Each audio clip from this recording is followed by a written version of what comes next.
o nosso Carlos Aros, especialista em tecnologia, falando um pouco sobre essa história. Ele deu, não é, Aros, alguns detalhes de como que fez toda essa negociação em relação ao Telegram, o acesso. Ele foi caminhando pelas beiradas e chegou às autoridades. Bom dia. Bom dia, Thiago. Bom dia a todos. Pois é, né? Usando um processo que pode parecer absolutamente complexo, mas ele só é complexo do ponto de vista da engenharia social, né? Daquilo que é usado como técnica, como tática para fisgar a vítima. Porque, do ponto de vista tecnológico, os recursos usados, pelo menos aquilo que a gente sabe, né, a partir dos depoimentos desses suspeitos, os recursos tecnológicos usados foram simples, foram convencionais. Não há nada ali que a gente fosse encontrar num filme do 007 ou num filme da Missão Impossível, né, Thiago? E ontem no Sociedade Digital, para quem acompanhou pelo YouTube, aqueles que não puderam acompanhar, hoje às 3 da tarde na rádio vai ser possível acompanhar o programa, tá disponível também, claro, lá no YouTube. Nós demonstramos, né, passo a passo, um consultor de segurança fez e compartilhou isso na rede, as etapas que foram adotadas pelos criminosos. E aí a gente se surpreende com a simplicidade das técnicas adotadas. E é justamente sobre isso, Thiago, que eu quero conversar e quero convidar você também a participar dessa conversa com o Ricardo Tavares, que é especialista em cibersegurança, coordenador da pós-graduação em cyber na Darius, e alguém que está acostumado a lidar com esses projetos antifraude, né, de segurança da informação em grandes empresas.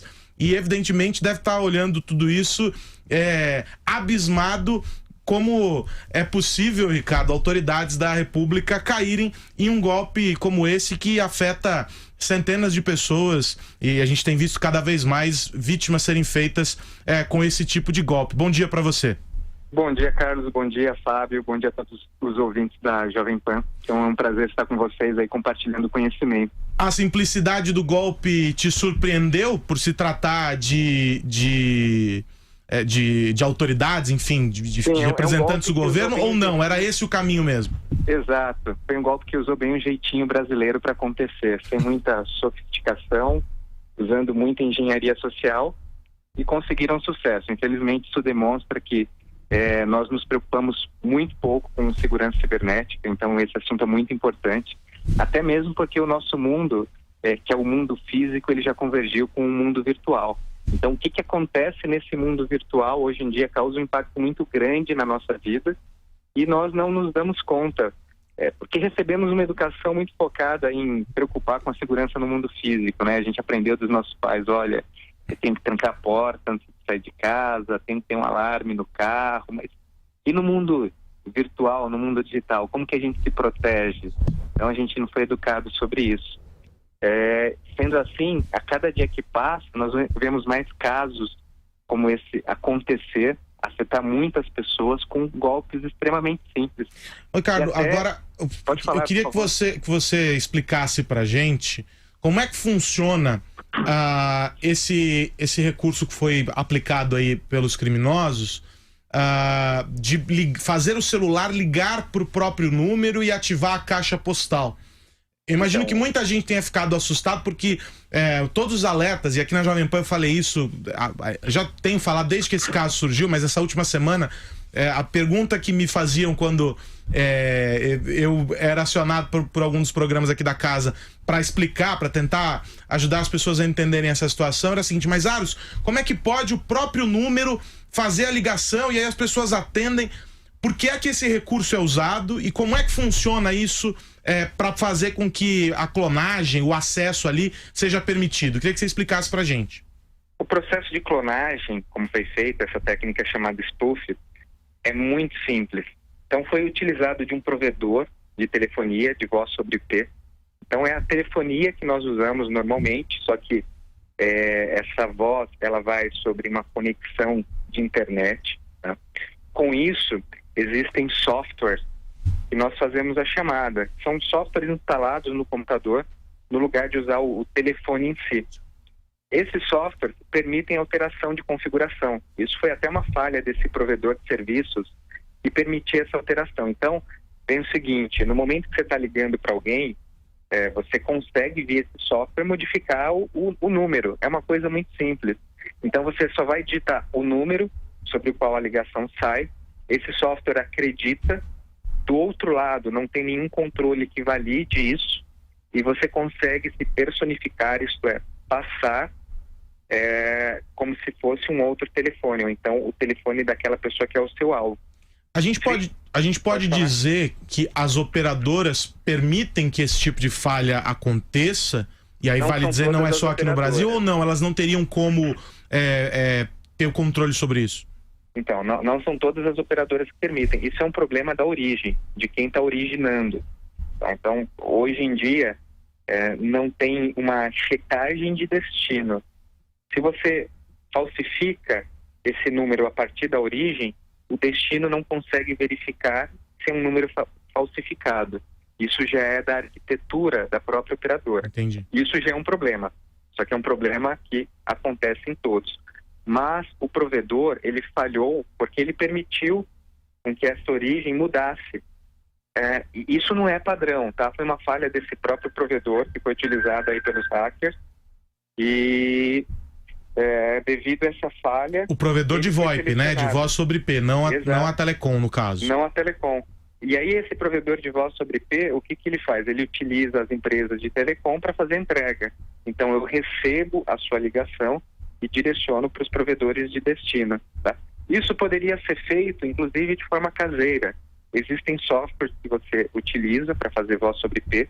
Então, eu vou dar até o nome de um software simples, chamado Asterix, que muitas empresas utilizam para entregar voz de IP. Eu vou te dar um exemplo. Olha, você tem um escritório na localidade A e um escritório na localidade B. Você quer fazer uma ligação sem custo entre esses dois escritórios. Então, você instala um servidorzinho no escritório A, outro no servidor B, e você consegue fazer essas ligações sem custos, via voz sobre IP. Então, você poderia utilizar essa tecnologia para também criar sua central telefônica e fazer essas ligações falsas. Perfeito. Só que qual que é o grande problema? No momento que você falsifica um número de celular e esse número de celular liga para ele mesmo, você cai na caixa postal.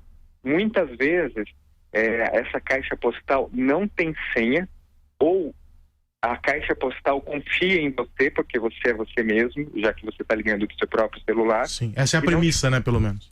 Exato, e não te pede nem a senha.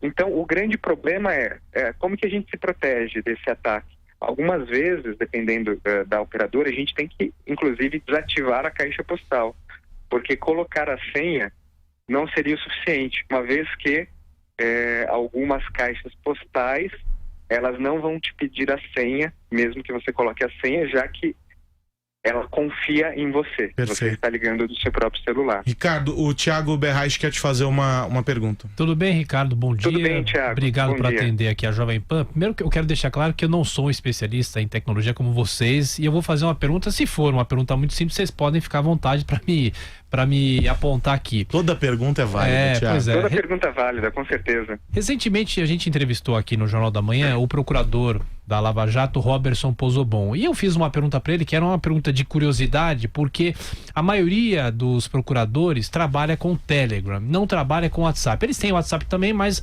a troca de mensagem se dá maciçamente pelo Telegram. E nessa reportagem que a gente viu ontem, falando sobre como esse hacker foi chegando, o ministro Sérgio Moro também tem o Telegram, não sei quem mais tem o Telegram. Se fosse o WhatsApp, seria mais difícil de hackear? E por que essas autoridades, por que você imagina que essas autoridades preferem o Telegram e não o WhatsApp? Preferiam, né? Preferiam, Depois de tudo agora isso, vai mudar tudo. Eu duvido que alguém tenha a conta ativada ainda.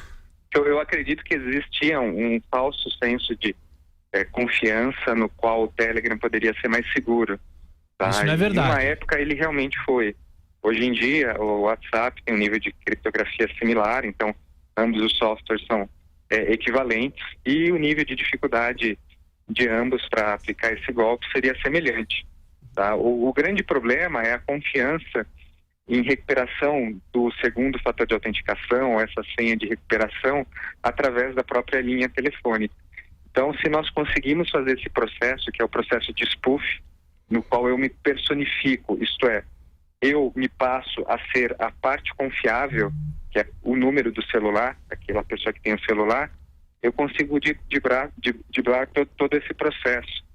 Então, você parte do pressuposto que, olha, a sua caixa postal do celular confia no seu celular. Então, se eu sou o seu celular, não tem como me defender. E, basicamente, todos esses softwares de mensagem instantânea, a maioria deles, ele tem esse processo de recuperação pelo próprio celular. Então, o ideal seria que fosse configurado um processo de recuperação diferente, que enviasse esse código para o seu e-mail ou para um software de segundo fator de autenticação. Esse seria o mundo ideal. Para além daquela da dupla checagem, né, do fator de autenticação secundário que a própria plataforma oferece. Porque, por exemplo, o Google recentemente atualizou lá as configurações de segurança de privacidade e ele também oferece uma verificação em duplo fator. Mas é da plataforma. Você está propondo que se use seria um terceiro fator de autenticação nesse caso. Na verdade, não precisaria nem de um terceiro. Assim. O que seria? A recuperação disso não seria através da própria rede telefônica. Você poderia ter um software de segundo fator de autenticação no celular. Eu coloco como exemplo, que é muito utilizado, o Google Authenticator. Sim, que gera uns tokens, né? Exato, entendi. Que gera um token. E aí você informaria esse token e a partir da informação desse token, você recuperaria a sua conta. Repete o nome para os nossos ouvintes internautas que quiserem usar. Qual é o token? Google Authenticator ou Microsoft Authenticator. E isso até é um problema que não está restrito ao WhatsApp, ao Telegram, a qualquer, na verdade, conta que nós tenhamos na internet. Qual que é o grande problema que eu acredito que as pessoas não percebam? É que esse nosso avatar que temos no mundo virtual, no mundo digital, ele precisa de proteção. Então, as nossas credenciais representam quem nós somos na internet. E nós temos que entender que só a senha não é o suficiente hoje. Primeiro, existe um mito que, olha, eu tenho que configurar uma senha complexa, que isso é forte. Na verdade, uma senha complexa hoje não adianta muito. Nós falamos que o contexto de password mudou para passphrase. Então, primeiro ponto, a senha tem que ser grande, uma frase. Por exemplo, o que seria uma senha boa? Olha, eu gosto de escutar a Jovem Pan todo sábado de manhã. Então, isso seria uma senha ótima, porque é grande. Só que mesmo assim isso não é mais o suficiente. Nós temos que usar o segundo fator de autenticação, que é, olha, depois que eu colocar a senha, ele vai me pedir um código. Esse código estaria em algum dispositivo de autenticação como um token, como o Google Authenticator, Microsoft Authenticator. E a partir dessa informação, eu insiro esse código e me autentico. Então, essa seria a melhor forma de garantirmos a segurança. Isso vale não só para as nossas contas, por exemplo, de Facebook, Instagram, redes sociais, e-mail, mas seria importante também ter isso dentro de softwares como o Telegram e o WhatsApp. Ô Ricardo, queria falar contigo sobre a investigação que está em curso para a gente finalizar o nosso papo, mas para nos ajudar a entender os processos que têm sido adotados pela Polícia Federal, que foram explicados pelos peritos, né, pela equipe da Polícia Federal em coletiva nessa semana, mas para que nós pudéssemos entender. E aí, claro, a gente lê muita coisa, conversa com muita gente, e a impressão que ficou, pelo menos para mim, é de que, poxa, talvez eles pudessem ter mascarado melhor o endereço de IP, né, o protocolo de internet, usado servidores fora do Brasil, tentado encontrar caminhos, e é o que pelo menos se espera de criminosos que estão fazendo ataques contra autoridades de um país, terem usado requintes de tecnológicos ali, um pouco mais inteligentes, talvez. Não sei, na falta de uma palavra melhor que me ocorra agora. Não, foi muito simplório, você não acha? Eu acredito que eles ganharam confiança, porque eles foram comprometendo, pelo que sabemos aí, centenas de contas, e ninguém percebeu. E eles foram usando recursos simples, já que ganharam essa grande confiança. Porque como que é o processo, normalmente, que se é utilizado?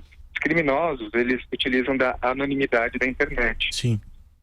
Então, se eu vou realizar algum ataque, eu vou procurar servidores de VPN. Esses servidores de VPN em países que talvez não teriam acordo aí com o Brasil para que eles possam cometer crime, já que uma vez que eu não tenho acordo, eu posso usar provedores que não enviariam os logs desses servidores para os responsáveis por aplicar a lei. E o que o criminoso faria? Ele se conectaria em um servidor de VPN-A, do servidor de VPN-A para o servidor de VPN-B, e a partir desse servidor de VPN-B, ele cometeria o ato ilícito. Então isso dificulta muito a investigação, sim, porque você teria que conseguir os logs do servidor A e depois do servidor B para descobrir a origem do criminoso. Então normalmente você pega o criminoso pelo erro. Então eles cometeram erros e foram pegos. Mas como você falou, o ataque não foi sofisticado. E a Polícia também Federal fez um excelente trabalho. Claro, não dá para tirar esse mérito, evidentemente. Exato, de data mining, entre outras coisas, para lidar com todo esse fluxo de informação e agir rapidamente. Bom, quero agradecer o Ricardo Tavares, que é especialista em segurança cibernética, pelos esclarecimentos, pelas dicas aqui nesse bate-papo no Jornal da Manhã. Ricardo, obrigado, até a próxima, um grande abraço. Muito obrigado, e só um recado aí para todos os ouvintes, para se protegerem, entender que o que acontece nesse mundo digital impacta muito a nossa vida.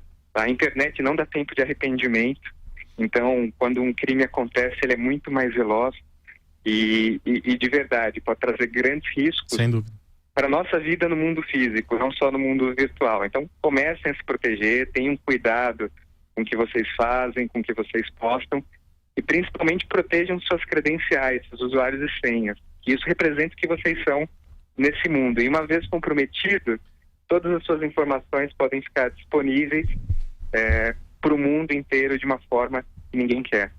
Obrigado, Ricardo. Um abração para você. Um abraço, até mais. Tchau, tchau. Carlos Aros, olha pela presença aqui nesse sábado. Bom fim de semana para você. Um abração, Thiago. E proteja suas senhas e use os tokens, hein, Thiago? E faça várias senhas senhas diferentes para acessos diferentes. A senha do dispositivo é super importante. E a palavra de ordem, né, como o Ricardo bem destacou, é a proteção. Você tem que identificar que tudo aquilo que você é, o que te representa no mundo digital, traz um reflexo para a tua vida no mundo físico. A gente viu recentemente relatórios de segurança que foram apresentados, mostrando que algumas vítimas de golpes similares, né, com processos muito parecidos com esses que a gente está vendo agora vitimarem as autoridades, pessoas comuns que tiveram prejuízos aí de 10 mil reais. É dinheiro à beça. E é importante que as pessoas saibam os reflexos e os impactos de tudo isso. Às vezes as pessoas vão dizer, eu não preciso colocar uma senha segura porque aqui só estão fotos da minha viagem de férias. Ok, são documentos, são dados pessoais que estão colocados aí. A gente precisa começar a tratar todas essas informações com o rigor que a gente trata os bens que estão dentro da nossa casa. A gente coloca chave, cadeado, portão, muro alto, cerca elétrica. No mundo digital a gente tem que encontrar quais são as ferramentas de segurança que precisam ser adotadas para a gente garantir a segurança de tudo isso. Um bom sábado para você, Thiago. Valeu, Aros. Tchau, tchau. Também.